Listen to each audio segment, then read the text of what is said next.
السلام علیکم ورحمۃ اللہ وبرکاتہ۔ ان الحمد للہ والصلاۃ والسلام علی رسول اللہ، اما بعد۔ محترم ناظرین کرام اور عزیز طلبہ، آج کے درس میں فعل ماضی کے صیغوں کی شناخت اور ان کی علامتیں یہ آپ کے سامنے بیان کی جائیں گی۔ فعل ماضی سے متعلق ابھی باتیں چل رہی ہیں، اس کی گردان، ماضی مثبت کی گردان، ماضی منفی کی گردان، ماضی معروف اور پھر ماضی مجہول کا ذکر، اور ان دونوں میں نفی اور اثبات سے متعلق بات آپ کے سامنے رکھی گئی۔ اسی طرح سے ہر ایک کی گردان آپ کے سامنے رکھی گئی، مجہول بنانے کا کیا طریقہ ہے، یہ باتیں بھی آپ کے سامنے رکھی گئی۔ گردان آپ نے دیکھ رکھی ہے، اس گردان پر اگر غور کریں تو بات بڑی آسانی سے سمجھ میں آ جائے گی۔ تو ماضی کے تمام صیغوں میں غور کرنے سے معلوم ہوتا ہے کہ ایک ہی صیغہ واحد مذکر غائب میں چند حروف کے اضافے سے اس قدر مختلف معنی پیدا ہو جاتے ہیں۔ اب واحد مذکر غائب میں جو تبدیلیاں ہوئی ہیں، اگر اس کو اچھی طرح یاد کر لیا جائے تو تمام صیغوں کی شناخت بخوبی ہو جائے اور سب کی علامتیں علیحدہ علیحدہ معلوم ہو جائیں۔ ذیل کے نقشے میں ایک نقشہ انہوں نے دیا ہے، اس چیز کو اچھی طرح سے سمجھا جا سکتا ہے اور اس کو یاد کیا جا سکتا ہے، اور وہ ساری چیزیں اگر ہم یاد کرنا چاہیں گے تو بڑی آسانی سے یاد ہو جائے، لیکن اس کے لیے یہ بات اچھی طرح سے سمجھ لینا چاہیے، اور وہ یہ ہے کہ اس میں فاعل کی ضمیر کیا ہے، اس میں فاعل کی ضمیر کیا ہے۔ اس ضمیر کو ضمیر مرفوع متصل کہتے ہیں، یعنی جس میں فاعل ہوتا ہے نا، معروف کا ذکر ہوا نا، تو معروف کا مطلب یہ ہے کہ اس میں فاعل موجود ہے، تو یہ جو ضمیر ہوگی فاعل کی، یہ ضمیر مرفوع متصل کہلاتی ہے۔ یہ ضمیر کیا کہلاتی ہے؟ مرفوع متصل۔ مرفوع اس لیے ہے کہ یہ فاعل بن رہی ہے، تو جو فاعل ہوتا ہے وہ مرفوع ہوتا ہے، رفع اس پہ آتا ہے، اس لیے یہ مرفوع ہو گئی۔ اور ضمیر اس لیے ہے کہ جب تک اس کے ساتھ کوئی اسم ظاہر نہ آ جائے، یہی ضمیر گویا کہ فاعل کے قائم مقام ہے، یعنی فاعل کی وہ ضمیر جو فعل سے ملی ہوئی۔ فاعل کی ضمیر مرفوع متصل کا مطلب کیا ہوا؟ یعنی فاعل کی وہ ضمیر جو فعل سے ملی ہوئی ہے۔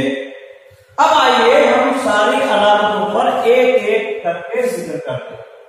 جیسے ہم نے اس سے پہلے پڑھا، سب سے پہلا صیغہ فعل ماضی کا ہے فعلا، یا جو مختلف شکلیں ہیں اس کے اعتبار سے فعلا یا فعولا، وہ بھی اسی میں داخل ہے، اور علامت اس میں بھی یہی آئے گی، کوئی الگ سے دوسری علامت نہیں۔ فعلا ہو یا فعولا ہو یا فعلا، ہر ایک میں یہی بات فٹ ہوگی جو اب ہم پڑھنے جا رہے ہیں۔ فعلا، فعولا اور فعل، تینوں شکلوں میں یہی بات فٹ ہوگی، کوئی علیحدہ سے قاعدہ تینوں شکلوں کے لیے نہیں ہے، بلکہ ایک ہی قاعدہ ہے جو تینوں شکلوں میں آئے گا۔